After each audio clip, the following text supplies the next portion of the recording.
So, my dear ones, here we are in this wonderful day called Sunday, which is a moment in time and nothing less than that, a moment of time and nothing more than that, a moment of time.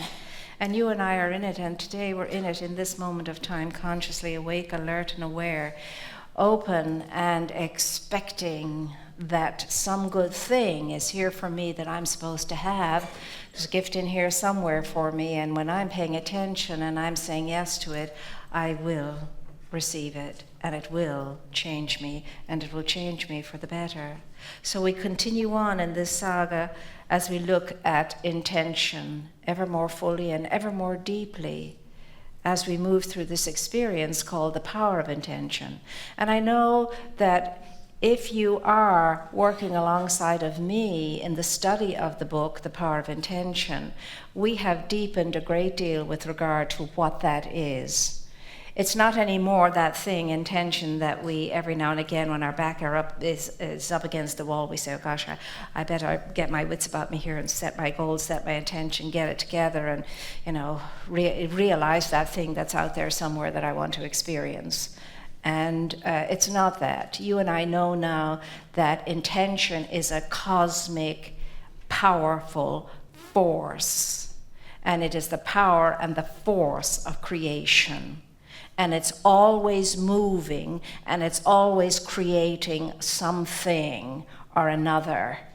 And it never ceases, and it never ceases to be all of that in and through and by means of me, whether I'm awake or whether I'm asleep. That power, that force is moving upon every single thing I bring to it. Now, this is awesome to know, because when I know it and I know it deeply, I can bring to it any good thing I so desire and have that realized. But here's the thing about this thing called intention. Very often we are setting our intentions, we're setting them all of the time, but very often they are set randomly or unconsciously. And the outcome of that can be very challenging, to say the least.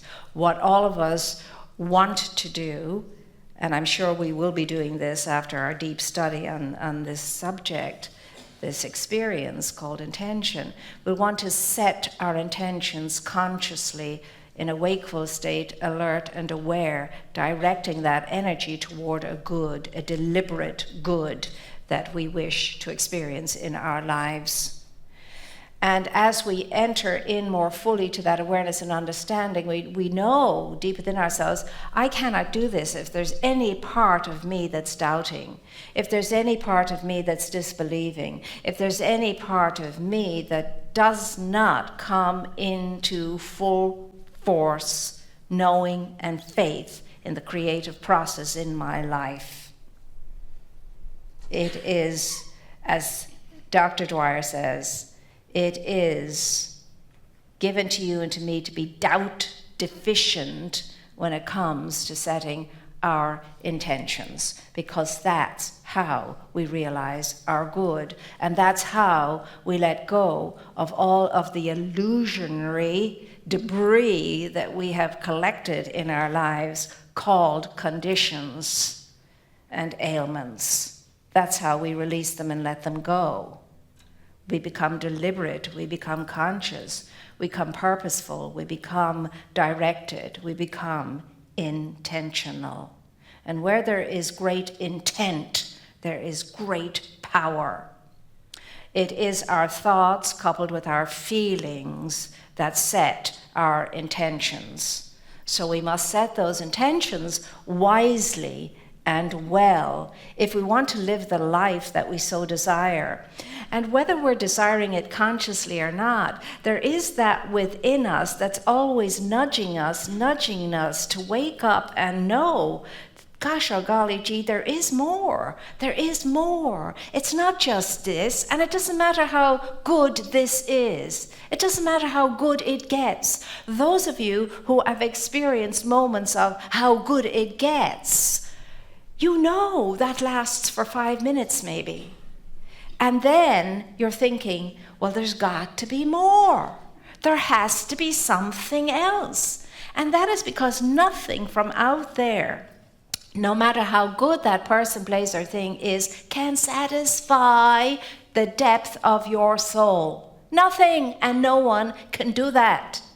The only thing, the only one that can do that is that power, that great self of yourself that you are, that has been hidden, that has been having us unconscious to it because of our random and mindless and thoughtless way of living.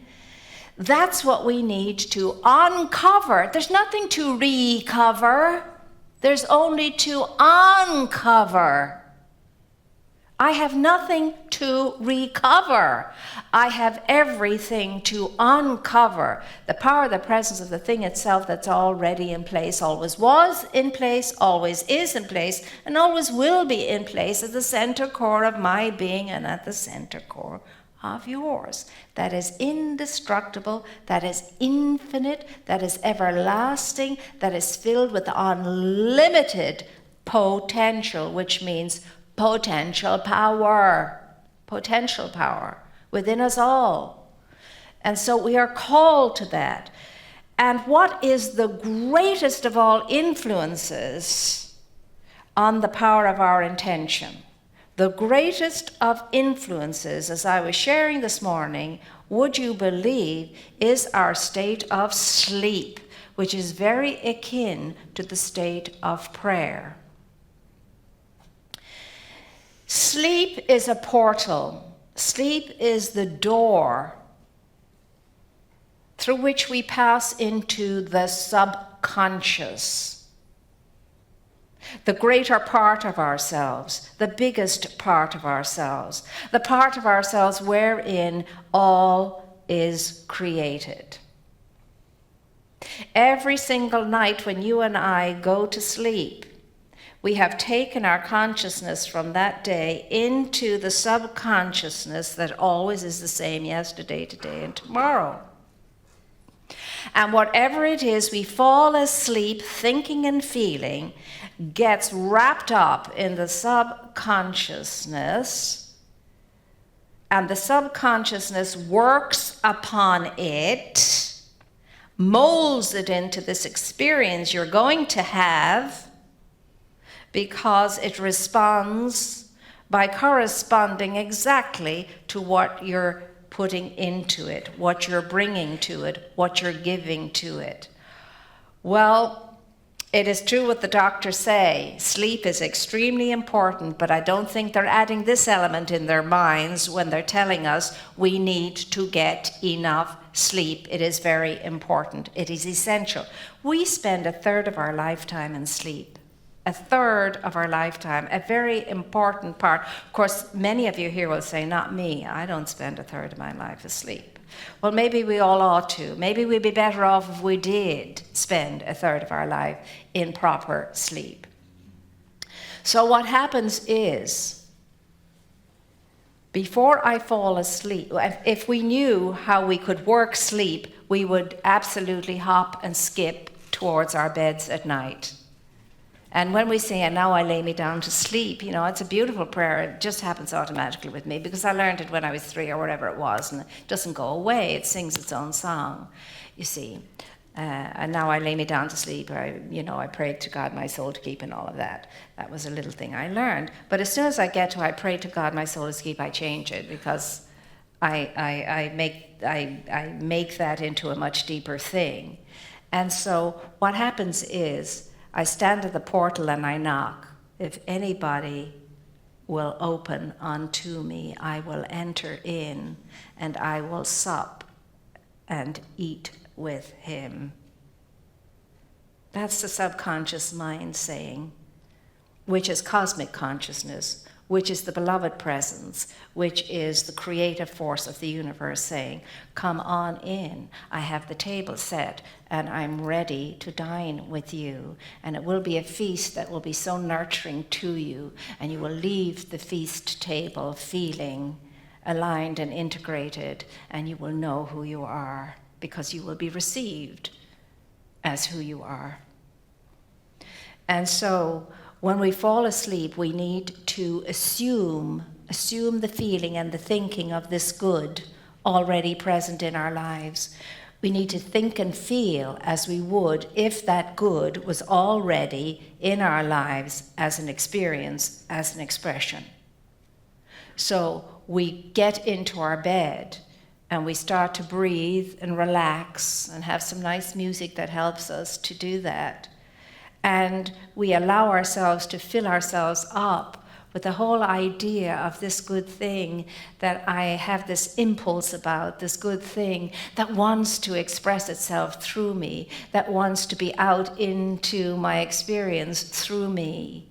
And I allow that to permeate and fill every aspect of my mind, body, heart, and soul. And I begin to feel that it is already so. And then I move into thanksgiving that it's already so. And out of thanksgiving, there's a great burst of a feeling of joy. And out of the great burst of the feeling of joy, there is absolute praise. You can do nothing else but praise. You just find yourself praising and praising and praising and praising.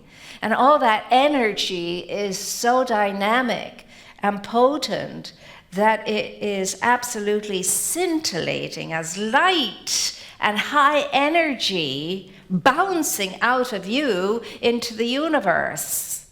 That's what happens when we can do that for ourselves.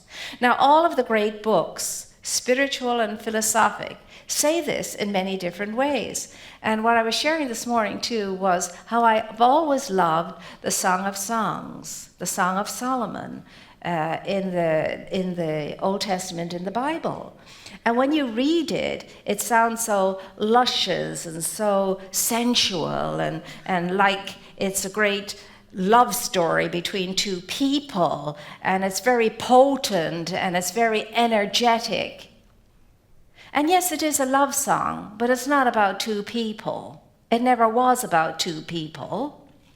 But remember, all writers write in a way that the writing is filled with layers, layers and layers and layers. And anybody like Marianne and the rest of us here who take a class year after year after year in Science of Mind knows that every time we take the class, we go deeper and we go deeper and we go deeper. And it's like we're taking a new class all over and we find something new and different.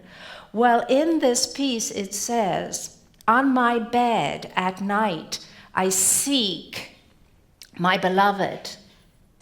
I discover my beloved, and I embrace and will not let go until I have taken my beloved into my mother's house, into the chamber out of which I was birthed." That's about your consciousness and your subconsciousness. That's what that is about. It's about consciousness, the male aspect of the mind, visiting the subconsciousness, the female aspect of mind, being welcomed and received by the subconsciousness, and then moved upon by the subconsciousness, and the outcome is whatever I brought to the lover of my soul. Whatever my consciousness brought to the subconsciousness, the other deep, wide, infinite aspect of mind. And you have there the cosmic marriage. You have two elements coming together to create something new and different and to produce a result. That's what goes on when you're asleep at night. All the time, night after night after night. So the call this week is, well, what way am I going to bed? How am I feeling? What am I thinking? Because what I'm feeling and what I'm thinking is affecting my life. And there's every good reason now to know that in all religious groups, we always have night prayers. The last thing of the day, They are night prayers. The bell rings and it's the call to night prayer.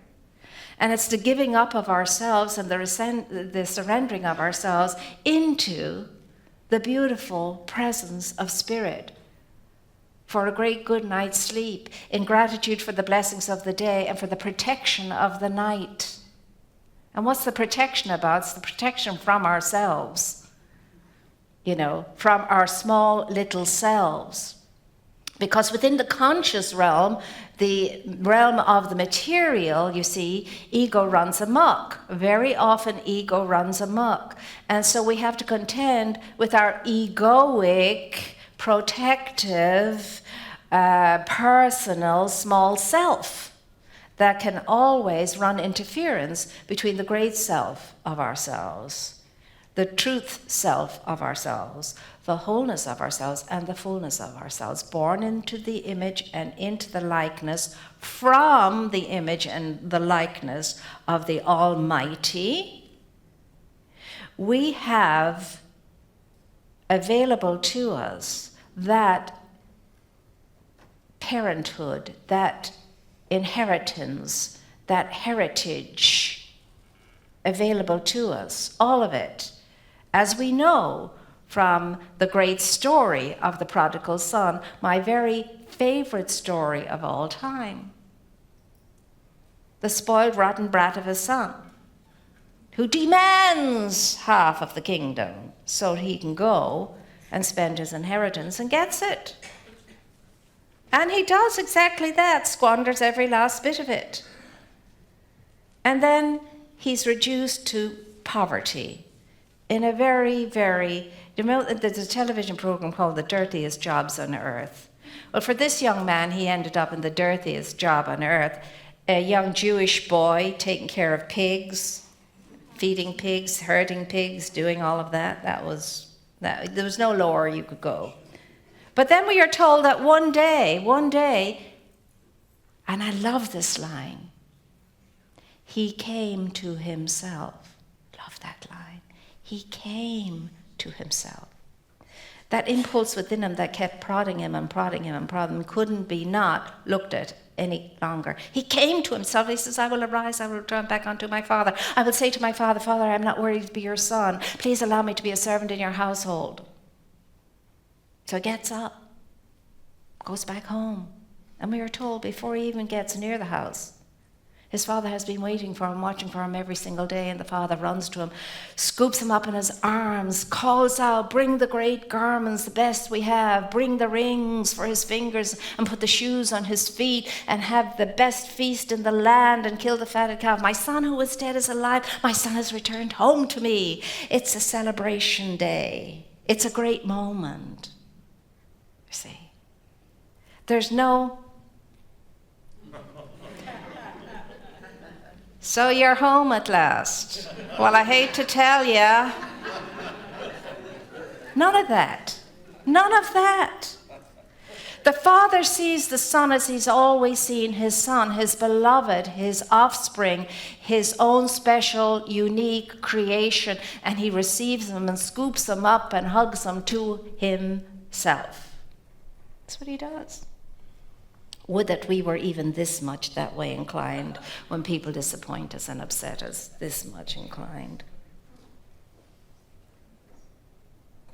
The power for good in the universe, greater than we are, is nowhere if it's not right where I am, and if it's not within me, around me and about me and above me and below me, and it's given to me. To me, exactly as I think I am, good, bad, or indifferent, to come to myself, be open and receptive to it, and say yes to its good in my life, and become its good in my life, and allow its good in my life to move through me out in blessing to everything and everyone. Because I can. It is my inheritance. It is my birthright. And it is given to me to do and to be as I am. Because I am not here.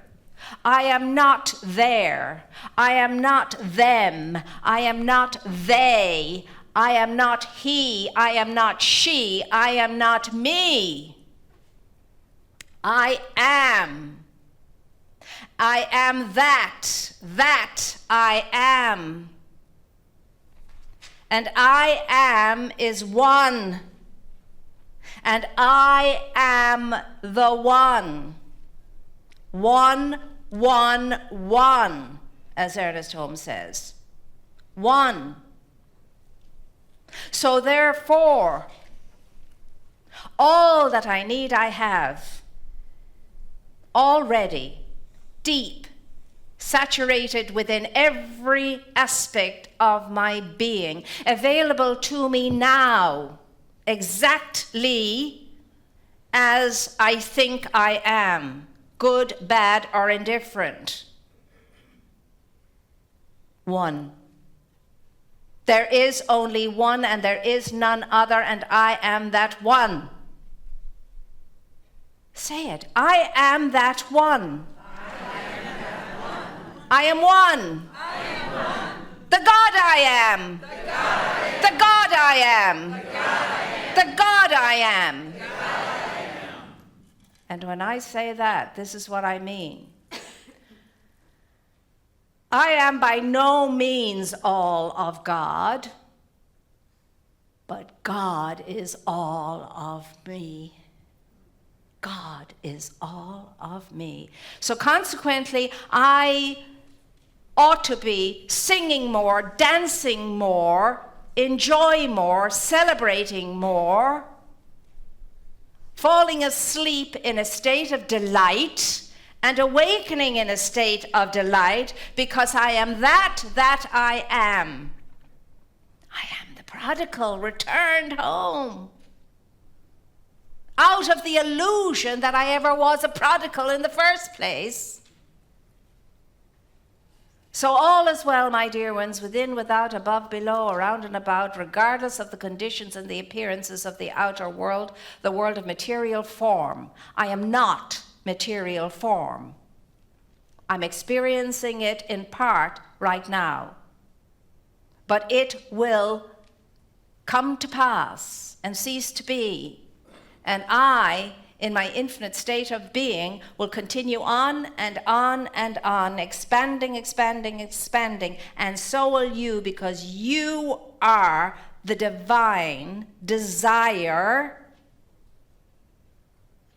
created as a result of that divine desire to know itself as uniquely you and experience itself as uniquely you. And that means you are the apple of the Creator's eye. You are the beloved in whom the Creator is well pleased. Please be pleased with yourself and all the aspects of yourself in everything and everyone, and see how your life will explode in all that is good and whole and wholesome. And so it is.